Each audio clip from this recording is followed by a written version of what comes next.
AC எப்படி work ஆகுன்றதை டீட்டெயிலாக இந்த வீடியோவில் பார்க்கலாம். வீடியோவில் போகிறதுக்கு முன்னாடி வழக்கம் போல தாங்க என்னோட சேனலை சப்ஸ்கிரைப் பண்ணல, சேனலை சப்ஸ்கிரைப் பண்ணிக்கோங்க. பக்கத்தில் ஒரு பெல் ஐக்கான் இருக்கும், அந்த ஐக்கானை கிளிக் பண்ணிட்டீங்கன்னா நான் போகிற வீடியோஸில் ரெகுலராக உங்களோட ஃபீட்ஸில் அப்டேட் ஆகும். ஏர் கண்டிஷனிங், ஸோ அதுலேயே மீனிங் இருக்குது. ஸோ காற்றை கூலிங் பண்ணுது. ஏசியில் பார்த்தீங்கன்னா மொத்தம் 2 யூனிட் இருக்குது. ஒன்று அவுட்டர் யூனிட்டும் ஒன்று இருக்குது, இன்டோர் யூனிட்டும் இருக்குது. இன்னும் தெளிவாக சொல்லணும்னா அவுட்டர் யூனிட்னா ரூமுக்கு வெளியில், அதாவது வீட்டுக்கு வெளியில் நாம ஒரு பாக்ஸ் வச்சுருப்போம். அதில் ஒரு ஃபேன் ஓடிட்டே இருக்கும். காப்பர் காயில் மாதிரி ஒரு கம்பிலாம் நிறைய கனெக்ட் ஆகிருக்கும். ஸோ அது அவுட்டர் யூனிட். ஸோ அந்த கம்பி அப்படியே ரூமுக்கு உள்ளே வரும். ஸோ அங்கே ரூமில் நம்ம ஏசி மாட்டி வச்சிருப்போம். அதை இன்டோர் யூனிட்னு சொல்லுவாங்க. ஏசி செட் பண்ணும்போது பார்த்தீங்கன்னா அவுட்டர் யூனிட்ல ஒரு கேஸை ஃபில் பண்ணுவாங்க. ஸோ அந்த கேஸ் நேம் தான் ரெஃப்ரிஜரண்ட் கேஸ். அந்த கேஸ் தாங்க ஒரு பெரிய வேலையே பார்க்குது இந்த ஏர் கண்டிஷனரில். வெளியில நிறைய ஹீட்னஸ் இருக்கும் பார்த்தீங்களா, அந்த ஹீட்னஸ் எல்லாமே இந்த அவுட்டர் யூனிட் அப்சர்வ் பண்ணுவது. அந்த ஹீட்லாம் போயிட்டு காப்பர் காயில் ஸ்டோர் ஆகுது.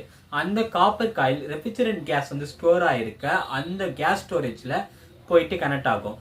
அந்த இடத்துல டீகம்ப்ரஸ் ஆகி அந்த கேஸ் வெளியில அந்த காப்பர் காயில் உள்ள ஹீட்னஸ் அப்சர்வ் பண்ணிட்டு இந்த சைடு காப்பர் காயிலாம் கனெக்ட் பண்ணியிருப்பாங்கல்ல. ஸோ அதுங்க வெளியில வரும்போது எக்ஸ்பென்ஷன் வால்வ்னு ஒன்று இருக்கும். ஸோ அந்த எக்ஸ்பென்ஷன் வால்வ் திரும்ப கம்ப்ரஸ் ஆகி உள்ள இன்டோர் யூனிட்டுக்குள்ள வரும். இன்டோர் யூனிட்ல பாத்தீங்கன்னா எவாபரேஷன் காயில் நிறைய கனெக்ட் பண்ணியிருப்பாங்க. எவாபரேஷன் காயில் வழியா இந்த ரெஃப்ரிஜரண்ட் கேஸ் வரும்போது என்ன பண்ணுன்னா அங்க ஒரு குளிர்வித்தல், அதாவது எவாபரேஷன் ப்ராசஸ் நடக்கும்.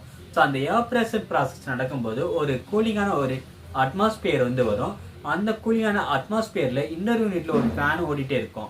அந்த இன்னொரு யூனிட்ல ஓடிட்டு இருக்க ஃபேன் வழியா காத்து அந்த எவாபரேட் காயில பட்டு வெளியில வரும்போது நமக்கு நல்லா ஜில் கூலிங்கான காத்து வருதுங்க. ஸோ இந்த ப்ராசஸை ஈஸியாக அண்டர்ஸ்டாண்ட் பண்ணிக்கணும்னா ஒரு சின்ன ஒரு டெக்னிக் இருக்கு. என்ன டெக்னிக்னா, நாம் பர்ஃப்யூம் யூஸ் பண்ணுவோம். பர்ஃப்யூம் எப்படி இருக்கு, ஒரு பாட்டிலில் ஒரு ஸ்டோரேஜ் பண்ணி வச்சிருப்பாங்க. நாம் அங்கே ஒரு ப்ரெஷர் கொடுத்து அமக்கும் போது அதில் உள்ள ஒரு லிக்விடோ இல்லை ஒரு கேஸோ வெளியில வரும்போது அந்த சின்ன ஒரு ஓட்ட வழியில வெளியில வரும் பார்த்தீங்களா. ஸோ அதுதான் அந்த எக்ஸ்பென்ஷன் வால்வ்னு நம்ம ஏசியில சொல்றோம். வெளியில வரும்போது நமக்கு நல்லா கூலிங்கா இருக்கும் நம்ம ஸ்கின்ல படும்போது. ஸோ இந்த ப்ராசஸ் தான் ஏர் கண்டிஷன்ல இன்னும் பெருசா நடக்குது. இது ரொம்ப காம்ப்ளிகேட்டடா இருக்காது, ரொம்ப சிம்பிளா புரியுற மாதிரி தான். டீகம்ப்ரஷன், கம்ப்ரஷன், அப்புறம் எவாபரேஷன், இந்த 3 ப்ராசஸ் தான். இந்த 3 ப்ராசஸ்னால தான் நமக்கு ரூம்ல நல்லா சில்லுன்னு காத்து வந்துட்டு இருக்கு.